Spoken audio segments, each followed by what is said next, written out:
যেমন ঘ্রাণ তেমন স্বাদ আর খাইতে তো বাহ। কিন্তু ইলিশের আচার শুনে আমার কাছে নতুন কিছু মনে হয়েছে ভাই। কেউ না খাইলে এটা বুঝবে না। এটা মুখে যতই বলি আমি, যতক্ষণ পর্যন্ত মুখে না নেবে, আলহামদুলিল্লাহ আমি এটার ভাই অনেক ফ্যান।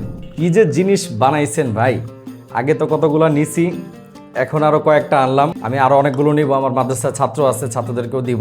টেস্টটা ধরে রাখার জন্য চেষ্টা করি সর্বোপরি। অসাধারণ ভাই, আমার লাগবে আজকে যে কয়টা আনছে এগুলো আমার পরিবারই লাগবে, মাদ্রাসার জন্যও নিব। অনেক কাস্টমারের একটা কোশ্চেন থাকে যে এখানে আমরা ইলিশ আদৌ ইউজ করছি কিনা, ভাই আপনি বলেন তো। ইলিশের স্বাদ ঘ্রাণ সব ঠিক আছে, বাকিটুকু আমি বলবো যে আপনি খায়া দেখেন, তারপর বুঝতে পারবেন যে কথা কাজে মিল আছে কিনা। খিচুড়ি বলেন, ভাত বলেন, পোলাও বলেন, সবকিছুর সাথে খাইতে পারবেন।